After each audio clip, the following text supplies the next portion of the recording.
The world won't know, so somebody gotta talk about it. Girls wanna know what you did to that woman. The world won't know, so somebody gotta talk about it. Hello, everybody. Welcome to Chats with Champs. I'm your host, Tiara Alise, here with my co-host, Peso.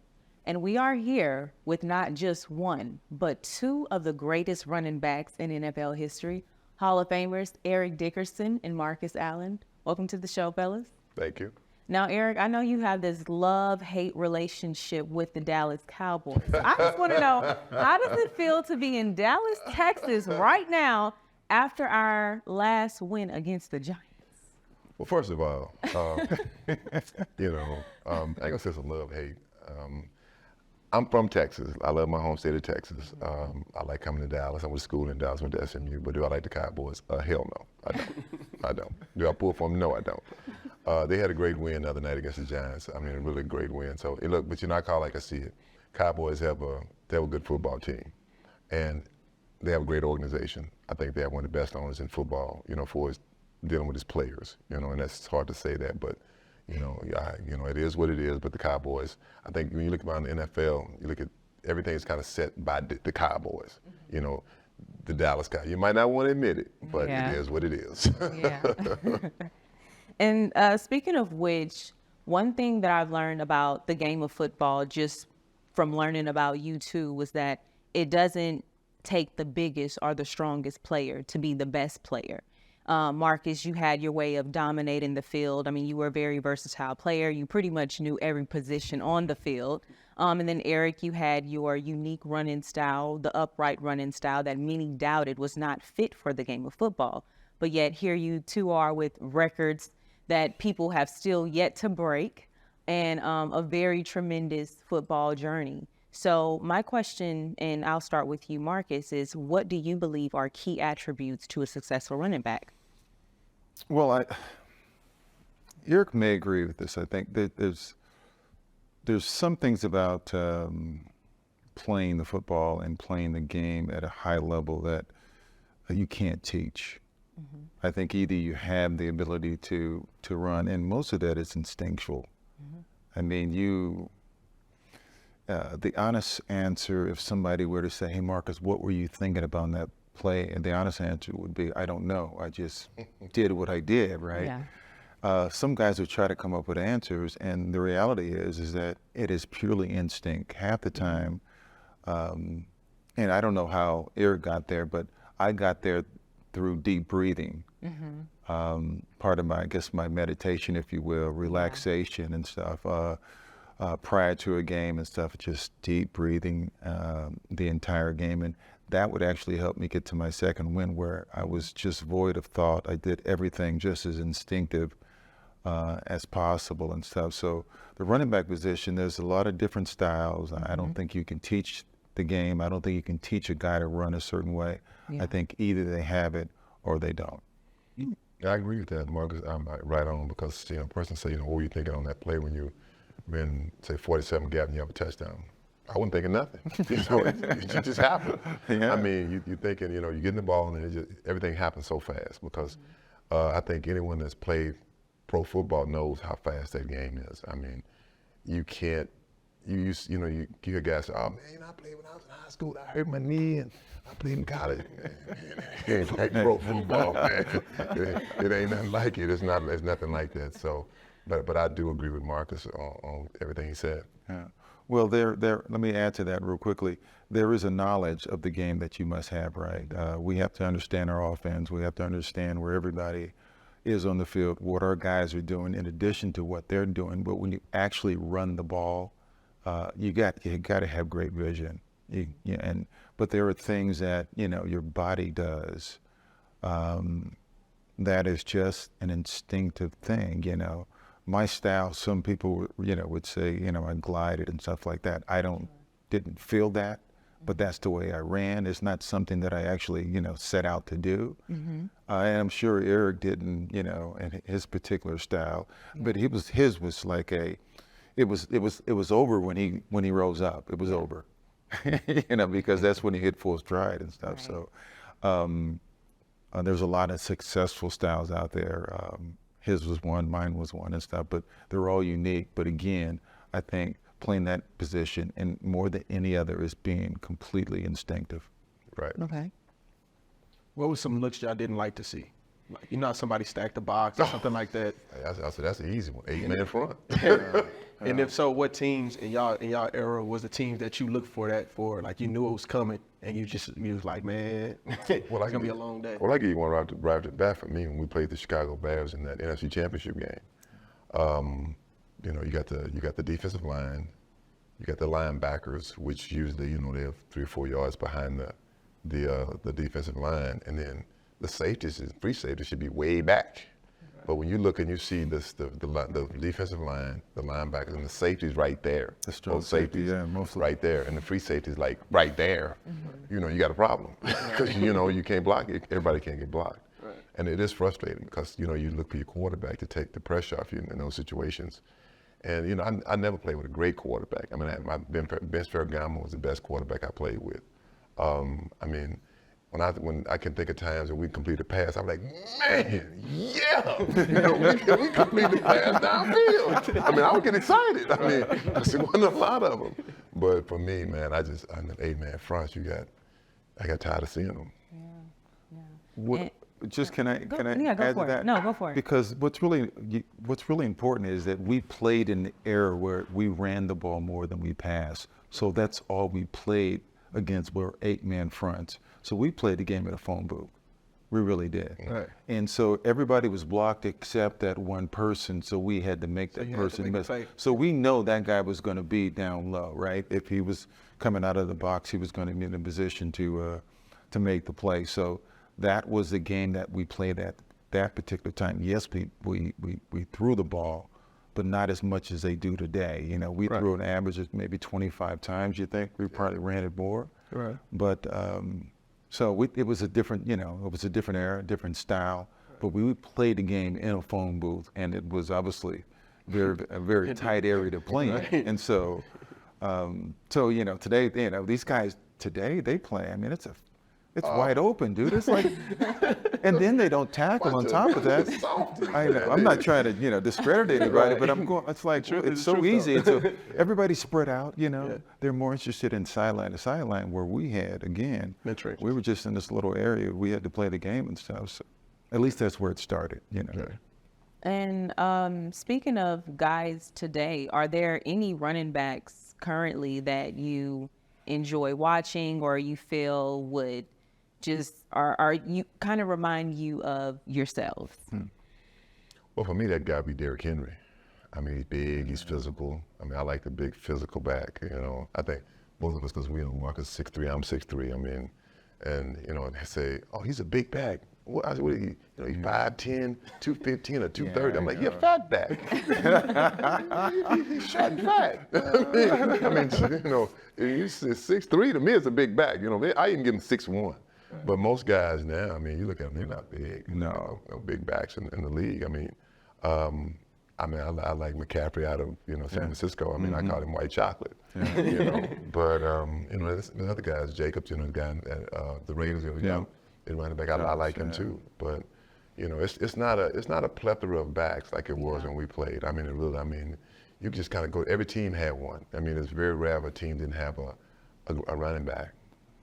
I like all the guys that he likes, including Saquon Barkley. Obviously, didn't have a great game at the start of the season, but I think he's special. I think he has, you know, the ability to take it the distance every time he touches it. The building's insane. Yeah, if he gets it right. I mean, he's strong, he's fast, he's elusive, he has tremendous feet. And that's how I sort of judge running backs, right? They have to have great feet, you know. So there's some guys that are just fast, but then there's some guys that have the ability to go, you know, run a 4.5 in 4 different directions, you know what I mean? Most guys have to slow down and stop. Eric had great feet. He had moves in addition to speed and power. We kind of say that the tall backs are better backs because it's harder to be a tall back. Yeah, you have more to hit in the National Football League, right? As opposed to guys. I mean, I always laugh at Emmitt Smith, right? What is he, 5'10" or something like that? But if Emmitt bends, if Emmitt bends down, I mean, if he gets any body lean whatsoever, you can't see him behind the line of scrimmage. Yeah. Eric and I, we're not hiding from anybody. We're taller than some of our linemen, so it's you can't miss us. So that's And speaking of which, you guys emphasize the importance of the running back. Marcus, you once said that the running back is the essence of football. And Eric, you talked a great deal about your position as a running back and the impact that you had on the success of the teams that you were on. So why do you think that running backs have a hard time negotiating their contract extensions, or why do you feel that maybe some teams just devalue the importance of their running backs? Well, I think the league has devalued the running back, and I think it started maybe 5 or 6 years ago. And I won't forget, I heard Mel Kiper started that crap, saying, you don't need a back. You can switch him out, multiple guys. Give this guy carry, that guy carry. And you don't need him. The most important position on the field is the quarterback. And I'm like, that's not true. I don't believe that. I mean, don't get me wrong. You need everyone. You do need. Right. I mean, it's like, and as you know, you can't be successful. I don't care how big, fast you are, but you don't have offensive mind, you can't be successful. No. As a quarterback, if you don't have receivers, he can't be successful. I mean, look at Kansas City 2 weeks ago. He was hitting the receivers in the hand, he dropping the ball. So, I mean, that gives you an idea right there.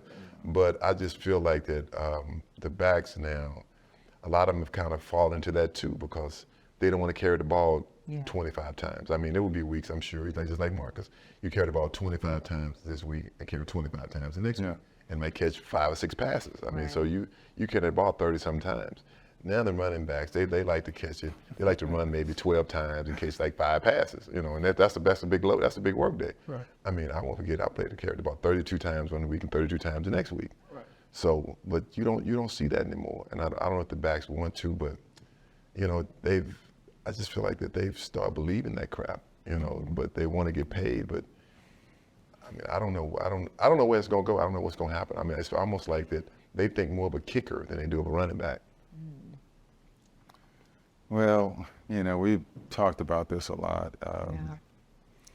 What they've done is basically colluded and decided that, it's because it's a passing league, and I guess they haven't, had that many guys that are actually, I think, special that have come out. And the ones that have come out that were special, for some reason, maybe have gotten injured. Right. And so now they look at the position a little differently, and they say, wait a second. When I first came in the league, they said the average for running back. They didn't even talk about productivity. They just said average for a running back was 4 years. Yeah. So I played 16. You played what? 12? 11. So instead of looking at, guys on an individual basis, they basically just put them in a box and say, okay, guys, listen here, we can't pay everybody, right?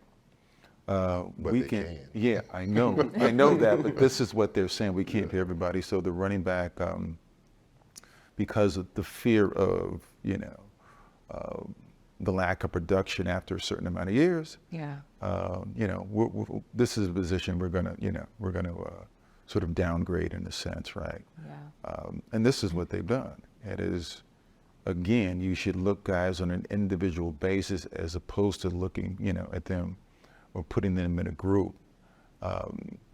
This is the problem, right? And I've said before, the essence of the game, right? Right. Is block and tackle and running the ball.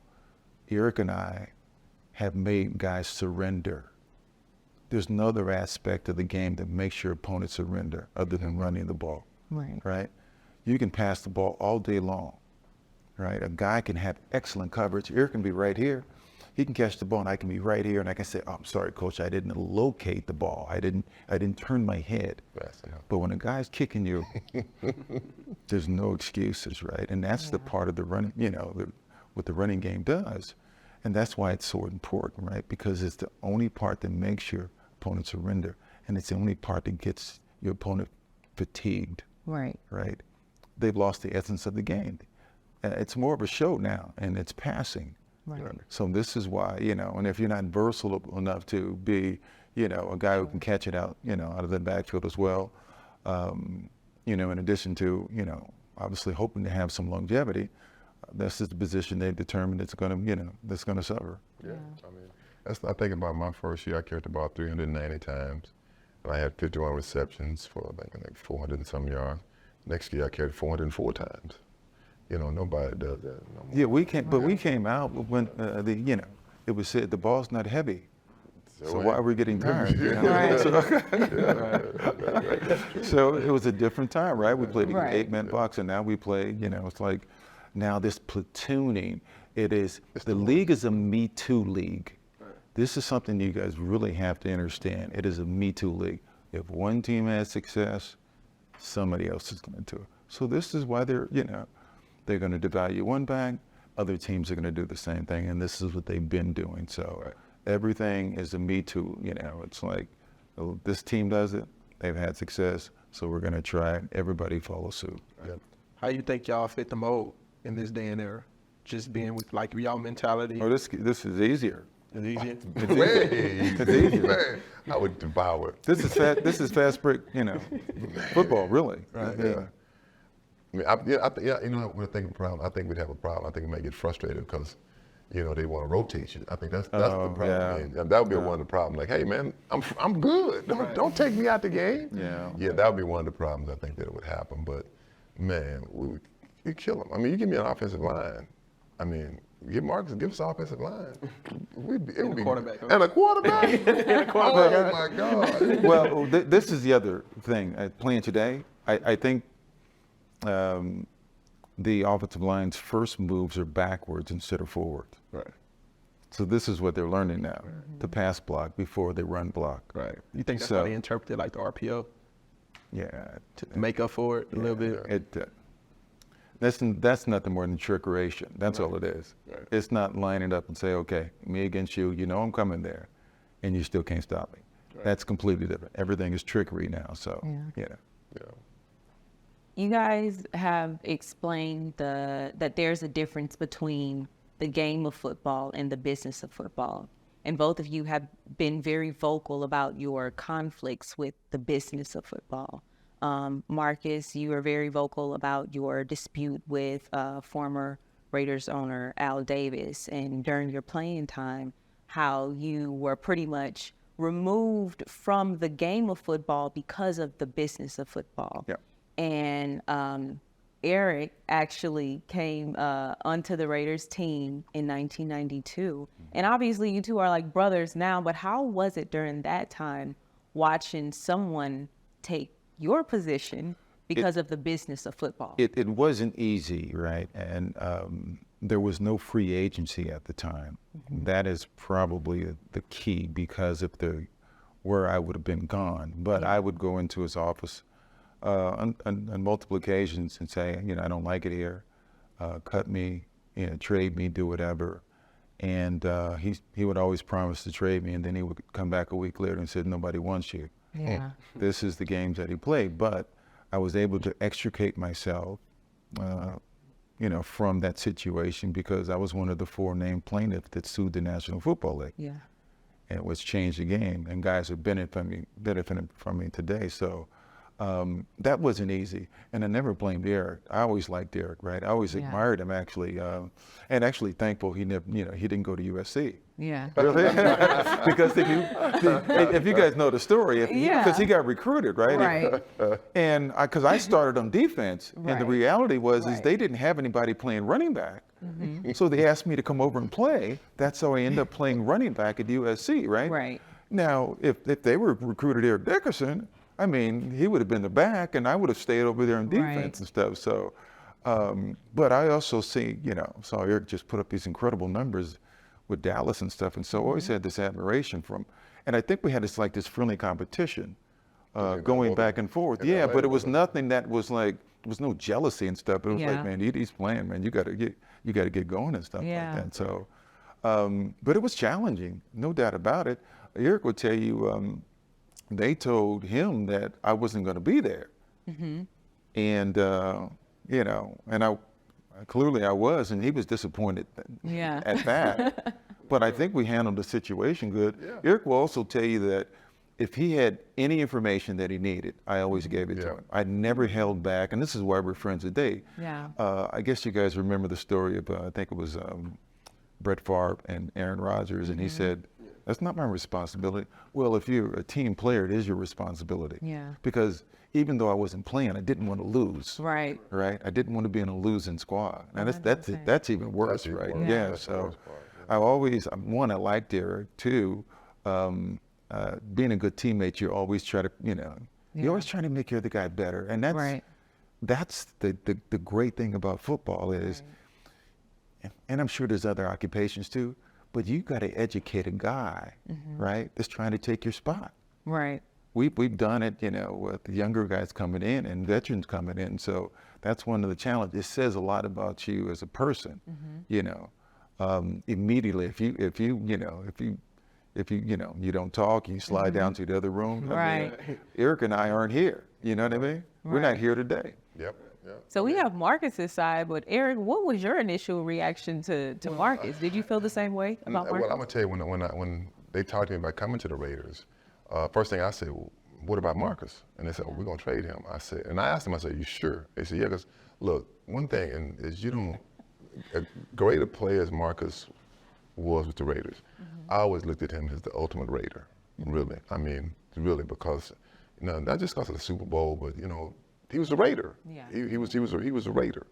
And I felt like I was I'm the outsider. I was saying and then when I saw it, they were lying like, okay, this is a lie. Yeah. To me, what I found out later is they brought me that kind of just to mess with Marcus. They all Right. did, which was, to me is wrong. That's why I really didn't like that situation. I thought it was messed up. And one instance, I really did not care for him when we were together and we were at the Hall of Fame.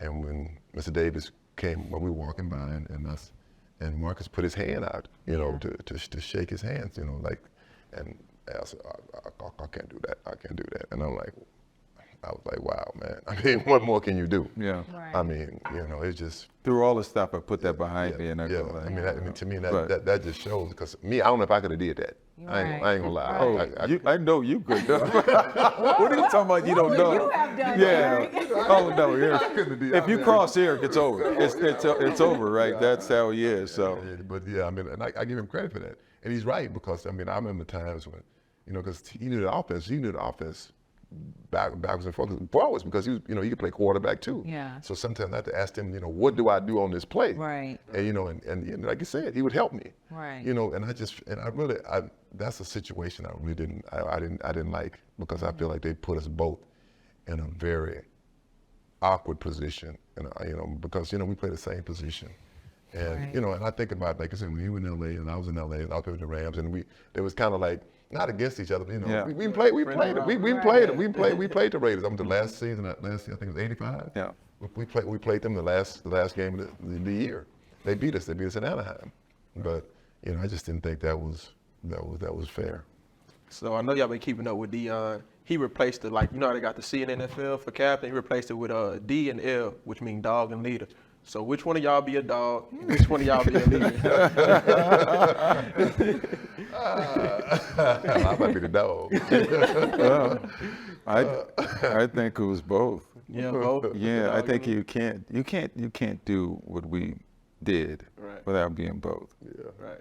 Obviously, in my case, I was not only the, I led through example, but I was also the team leader too. I mean, I would call team meetings and stuff like that. Even when we were losing and I wasn't playing, I would call a team meeting and say, this is, we can't have this. This is not, who we are and stuff like that. So, but in order to be great, you have to have all those qualities. You can't just, actually, you got to be more than a dog.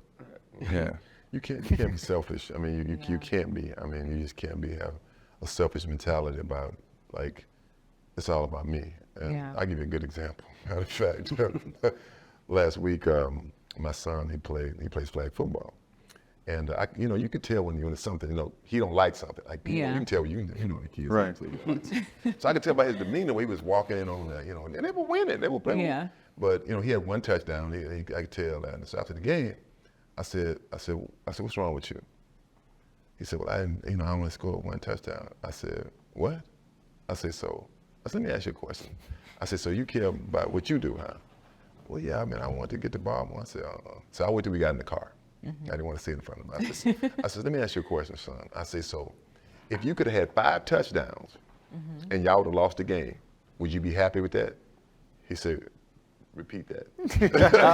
Which means yes. I said, if you could have 5 touchdowns and you'd have lost the game, would you have a better attitude? He said, yeah. I said, boy, you cannot be that selfish. I said, you can. But I said, I give you credit. I told him I give you credit for being honest. I said, you be honest about it. I said, you cannot play football like that. I said, it's not like that, son. I said, I'm really disappointed in you, for thinking like that. And when I think of Marcus, I think of him as that guy. He wasn't a selfish player. He wasn't selfish, not at all. I mean, when I think of, because somebody asked me a question, say, well, who would you want to carry the ball on the goal line? I said, Marcus Allen. I mean, right off the bat, not even myself, because when he got about to go, I don't know how he did it. Some kind of way he could finagle to get into the end zone. I mean, over the top, through the sides. Into the end zone. Under the bottom. And you know what it is? What it was? Here? What? I was born the year of the rat. Is that what it was? I swear. I'm like, And so, and no, seriously, Yeah. we're talking about watching film. We would come back Monday and watch film, and the guys would say, how'd you do that? I don't know, dude. Holes this big sometimes you get through and you go like get skinny and stuff, man. So you just really, it's funny. And so with the new up and coming players in college, we're going to take it to the college level now. Both of you were top football recruits for college. And now you see the NIL agreements happening. So I believe that the NIL agreements and the money that the guys are receiving from their endorsements, and y'all can share your opinions on this, but I believe that it's beneficial to them because it prepares them for the road ahead. So for example, if they're drafted, we see most players, once they get drafted, they get that big check in their hand, it's gone. But now they're seeing the big checks early on. I believe that it's more beneficial to them, but do you guys think that it's maybe a hindrance or a distraction for them because they're getting this money? Me personally, no. I think it's great. I think this should have been done years ago. I've always felt like NCAA is like a bunch of slave masters. I mean, and not just got black players, because I feel like that. Think about it. The players do all the work and they make all the money. It's funny, and it gets me when the coaches say, the players shouldn't get paid. All right, well, you shouldn't get paid for coaching it. You should do it for free. I mean, you do it. If they're doing it for you, do it for free. Right. They just house you and do that kind of stuff. You don't get no money. I think it's great, but I do like that what you said, because it does prepare the young men and women, that are getting money now. Because the thing is, I won't forget when I first got my paycheck playing pro football. I'm like, man, where's all this? What's this tax? What is it? They're taking it. I mean, because when you're 17, 18 years old, and you get say somebody gonna give you, he make $1 million. You thinking, I'm getting $1 million. No, son, you may get $700,000. Like, where did other $370,000 go? Yeah, the reality hits them. So reality hits them. Yes, I really believe it's a good thing. I think that they're doing the work. They should get paid for it. What I don't like is that I don't think it's fair I take your money from your university, and now I don't want to be. I'm going to go to that university. Yeah. If you want to do that, get the money back. You can go what you want to do. I think you should be able to do it twice, and that's enough. But I do believe that the players, and I like it, the girls too, because I think it's a girl here in Dallas. I think that's SMU. I think her name is Sam, and I think the Sam Club pays her because they can use her name and likeness. Yeah. I think it's fantastic. What has disappointed me, and I think the great reveal is that it shows the hypocrisy of it all. Right? They've always criticized the players for wanting to get paid and stuff like that. Coaches have made promises to to players and recruited them, but they've left for big dollars now. But now you have obviously the dismantling of, I shouldn't dismantling, but the Pac-12 breakup, right? And it's basically to money grab, So they've criticized the players and stuff. So don't you ever criticize the players again, because universities have left for more money, right? Coaches have left for more money. I don't want to ever hear that again and stuff. But I do agree with Eric and stuff. Yeah, I mean, to see guys, and in some cases I think there's one player I think that may have gone to like 4 different universities. And, That's the part. Yeah. dude, I mean, he's maybe he's, I don't know if that's the, I don't think that's going to be the norm. But Yeah. I mean, I think they opened up Pandora's box, Right. and I don't think they, initially knew what was going to happen. And I think they have to sort of, rein it back in. They should have had some guidelines from the beginning, Yeah. but they're going to have to rein it back in because I think it's gotten a little bit crazy and stuff. And what I won't do, and I'm sure Eric won't do it either, is we won't play the game of what we would have made if we had been there. That'll Yeah. drive you crazy. Yeah. I'm just like, I don't even think about it. Yeah. So y'all both agree that it should be some critiques, but what about like as far as the player motivation to play the game? Like, you think that has something to do with a little bit of motivation on Saturdays? No, when you're playing, let me tell you what, when you get on that field, you don't think about no money you get. I mean, I can tell you, for example, playing with the Rams, it was times I was so pissed off at them because of my contract, but I didn't, man, I got to play hard. Yeah. I'm not gonna say I'm gonna drop the ball because I'm gonna slide, I'm gonna stumble or fumble. Right. No, man. When you're on that field, because you're not just, for me, you got other guys you're depending on. They depend on you too. I mean, so, and it's a pride thing. It's a pride because it's almost like, it's like an artist. You want to show how good you are. I want to show what I can do against you. Yeah. So no, I know for me, and I would say I know for Marcus the same way. I don't think any athlete feel like that. If you do that, you shouldn't be an athlete. You're a trash athlete. This is how well we know each other, right? I don't think Eric wanted to be the highest paid in the league. I think Eric wanted to be treated fairly. That was it. That's Right? all I wanted. Same with me. I never, sought out to be. I mean, because I think it's sort of an ego thing, right? It's like the high. You just want to be compensated, treated fairly, right? Yeah. To paid to your ability. That's all you want, right? And so for me, it was like, as I look at everything, I go like, that's the only thing that really mattered because I wanted to be great.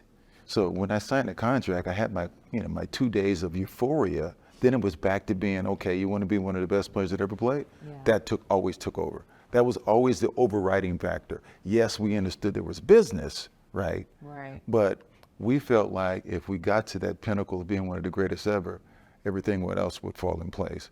Unfortunately, it didn't happen that way. He, obviously with an organization that was, let's say they were pretty stingy, right? And then in my situation, I think it was the last 4 years, I played on 1-year contracts, and I don't know if I got a raise or not, to be honest with you, which was because I think the union decertified, and so we didn't have any representation, right? And so that's opened the door for the legal challenge that we eventually won and stuff. But there was business, but at the same time, we felt like if we were one of the greatest players of all time, and I know that was one of his quests, which was later, right? It blows me away when I hear the story. He wasn't really even interested in football, Yeah. right? So it's weird. He's like, "What? You weren't interested in football, dude?" I wouldn't think about playing professional football. Yeah. At all. I like football itself. Love football. But playing pro football, that never crossed my mind. No, I mean, I'm like, I don't pro football. I'm the complete opposite. Never thought about it. When I was 10 years old, I made a decision of what side of the television set I wanted to be on. That's what I wanted to do. I said, I don't want to be watching. That's what I want to do. So, and it was always my ambition. So. And Eric, in your book, you were very vocal about your experiences with racism in the league. You even recalled a time where you were at the Colts game and they had a banner pretty much mocking you. So my question to you is, during that time, how were you still able to perform at your best when you knew you had to face things like this on a regular basis? It was tough. I mean, let me tell you, the thing about being an athlete, especially a professional football player, is that a lot of things you just have to suck it up. I mean, I'm back in those days for sure. Yeah. I mean, and I think about even the players before me. I won't forget, I asked Jim Brown the question. I said, Jim, man, how tough was it, wearing that helmet and all that? He said, man, that was easy. He said the tough things were things outside of football, the racist stuff. I didn't think about it. I mean, I didn't think about that, especially back when he played. Right. And I saw stuff when I played. I mean, I won't forget it in Indianapolis where they hung the banner over the rail and had the little black baby, and And these were Colts fans, right? Yeah, it was Colts. Yeah. Fans. And the Indian style position with a stack of money on one side, watermelons on the other side, and with my number and them eating fried chicken. And I'm like, wow. You know, and they let that stay up there at halftime.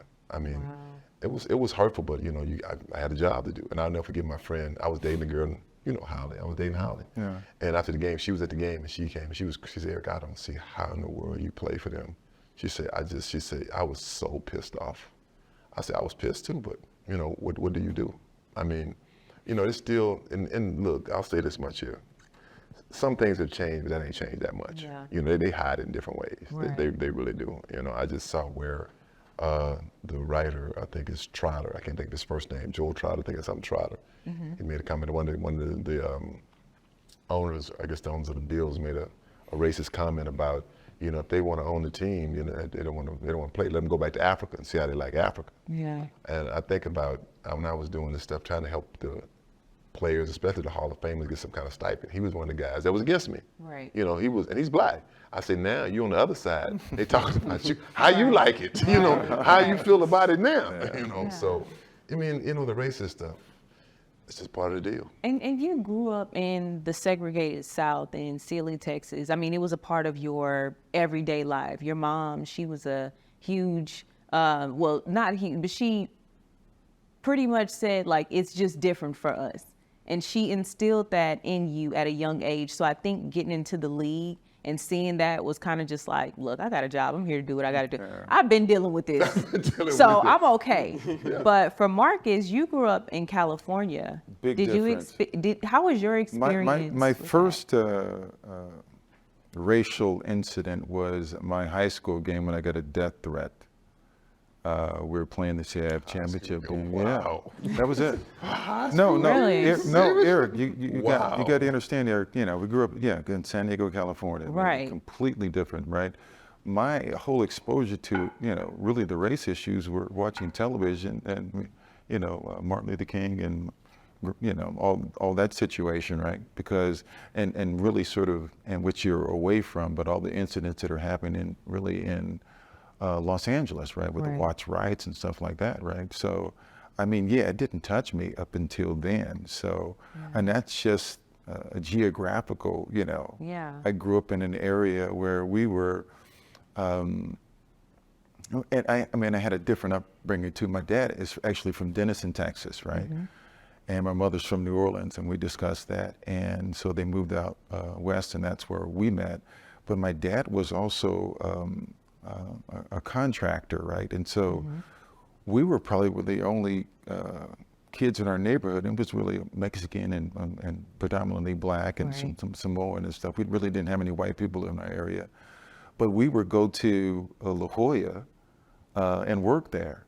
And so I was exposed to a lot more than most kids in my neighborhood and in my school, because we interacted with everybody. I remember our house caught on fire when we were 10 years old, and we went to stay with my dad's friend who was a German family. Yeah. And so we didn't grow up with those things like Eric and guys in the South. So I never argue anything about that. I just tell them my experience. And I realize there's certainly racism everywhere and stuff like that.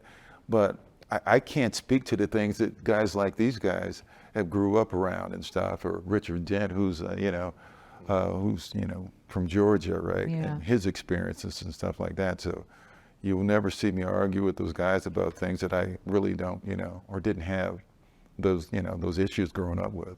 Yeah. Well, piggybacking off of that, you when you went to SMU, isn't one of like your best friends white? And you shared the backfield with him? Craig James.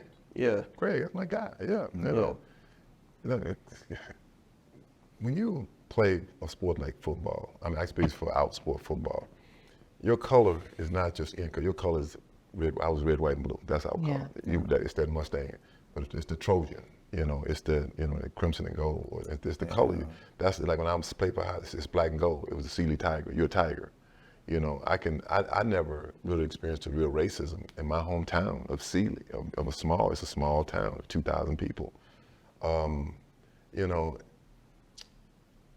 like Tiara said, my mother, she taught me early. She said, Eric, she said, let me say, because, you know, I would say things and she like, son, you got to understand, Eric, it's different. You black, it's different for you, son. It's different for you. The first time I really saw it was that when I put a Little League baseball team and in trials, and I hit 3 home runs, could catch, throw, do it all. I mean, do everything. And I remember some of the kids, you know, they couldn't catch, throw that well, but they put me on minor league. I made minor league instead of Little League. They put the white kids, and my cousin, he made Little League. He was a little light-skinned guy, my cousin Bobby. And I'm like, I just couldn't understand why they make Little League. And when I went home, I rode my bike back. My mother said, so did you make it? I said, no. I said, I made minor league. She said, I said, Mama, but I hit 3 home runs. I hit more home runs than anybody. Yeah. She said, son, she said, it's different with you, Eric. You say you're black. She said, it's different. And that's when I first saw it, but I still didn't really accept it like that. But you know, that's my first experience with it. The one thing great about sports is, and he'll tell you, it breaks down all those walls, though. Yeah. And I wish everybody could participate and go down in a foxhole and realize that, you know, none of that other stuff really matters and stuff. It's like, do I have your back? We got to survive. We got to win. We got to fight through all those things. I mean, it forges bonds that last forever. And that's the thing. And it really doesn't matter what color you are. It matters, you know, for us it was a cardinal and gold. And guys that I haven't seen, doesn't care what color they are, for 20-some years, 30 years, dude. I mean, we embrace like it was just yesterday. So it certainly breaks down a lot of barriers. I mean, we think about wars and things like that. It's sports that has really been a medicine for a lot of those, issues. Going back to college football players, both of your families were very instrumental in your decisions of which college you chose. So for any high school or college athletes listening right now, what is some advice that you can give them about the college recruitment process and preparing for it?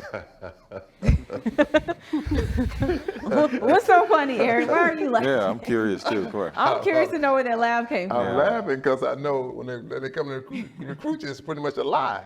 You know, we need you. You know, telling you, we got you. We don't need nobody else. They go to Martha. We need you. If we get you, we don't need nobody else. I mean, look, they tell all them kids the same thing. They tell them all the same story. That's why I'm laughing, because it's funny. Because I won't forget when they recruited me and they recruiting Craig at the same time. And they showed an interview with Ron Meyer. Ron Meyer said, we're not recruiting him. You know, we talked to him, but damn, you know, we don't care if he comes or not. We don't know about no trans air. Then he told somebody else the same thing, right? He said, Eric, you telling me the same thing. So that's why I laugh, because look, that decision is a tough decision. It really is. And you know, I'm glad that they have the portal now so kids can move around, because it's hard to get it right the first time. Yeah. And you're asking a young kid to get it right the very first time. But a coach can get it wrong, and he can go to another university the next year, and another one if he wants to. That's so tough. So, I mean, all I can tell the young kids is, you know, sometimes mom and dad knows best, or grandma, because I can tell you, my mother made the decision for me. I wanted to go to OU. That's why I wanted to go to college. Right. And I'll never forget, she said a few things to me. She said, boy, you ain't gonna live in no damn Oklahoma. Why you wanna go to Oklahoma? I'm like, what's wrong with you? I mean, I'm like, I'm a kid, but I'm like, no, you live in Oklahoma. Yeah. And you know, she said, I'm an old lady, I ain't coming no damn Oklahoma. And another thing, I want to transfer. When I came back, I want to transfer. I told her after my freshman, I want to transfer to OU. And so she said, son, I go back, I said, Mom, I want to transfer. She said, what? I said, well, sit your ass down. She took a piece of paper, put a line down there. She went SMU upper. She said, all right, so you got a scholarship at SMU. Yes, ma'am, that's a check. So you guaranteed a scholarship at OU. Well, guaranteed, that's an X. So you playing at SMU? Yeah, I'm playing, but are you playing? Yep, that's a check. Are you guaranteed to play at OU? Well, that's an X. Yeah. So make a long story short, it's all checks on the SMU side and all X's on the other side. She said, boy, take your ass back to SMU. Yeah. And I went back and boom, it was the right decision. I say it was the right decision she made for me. I give her credit. That was her decision. And I liked SC. When I went there, I liked it, but it was just too far. Yeah. Thank goodness. Anyway. Marcus, like, thank you. Well, I was just really lucky. It was completely my decision. the one other school that I was considering was Oklahoma as well, right? And I told my father that I was thinking about going there, and he says, well, hey, if that's what you want to do, if I have to rob a bank, I'll be there every week.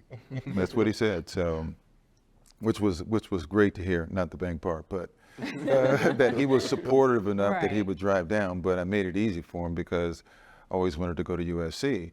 And for 15 straight years, because 11 with the Raiders, I was the original, first round pick of the Los Angeles Raiders. I always tell people I'm the LA Raiders, not the Oakland Raiders and stuff. So they got to sit in basically the same seats for almost 15 years and stuff. So, and for me, it was such a blessing to have them come up. And I had a ritual. I'm sure you had one too. I always call my grandmother before every game. Yeah. And then I would obviously go out on the field and I would check to see if my parents were in the stadium. And then I would, wave at them and then I'd go play. And so for me, it was, a lot of times you have dads and in some cases moms too that want to project their reality onto you or their dreams onto you. I was lucky enough that my parents said, hey, whatever you want to do, we're going to support you. And that was all that I needed, because everything that I did was to honor them and to elevate the last name on the back of my jersey. So how important is having that family a part of your college recruitment process? Or to anyone that's listening, the college recruits, how important is having family a part of their process? Well, family is important, period. Right. Not just in that process, but because no man's an island. We don't do this by ourselves, right? Yeah. And so to have people behind me that believed in me and that gave me confidence and that supported me, never questioned anything, meant the world to me, right? And was lucky enough, my brother ended up going to Cal State Fullerton. He played quarterback there. So my parents showed no partiality. They would drive 100 miles to see me. The next week they would see him. And my brothers and sister were there as well. So I also had, you talk about the village, I had aunts and uncles that would travel to come see me play. So I always had family there, and it meant the world to me and stuff. And again, no man's an island. We don't do this by ourselves. We didn't get there by ourselves and stuff like that. So to have that support and having that sort of continued support means the world. Well, guys, I want to thank y'all so much for taking time to come out and be here on Chats with Champs. We appreciate y'all just taking time to be here. It's truly an honor to be in your presence. Not only great football players, great men. Thank you. Feel me? Thanks for tuning in with Chats with Champs. We appreciate y'all a lot. Make sure you like, comment, and subscribe. Until next time, Godspeed.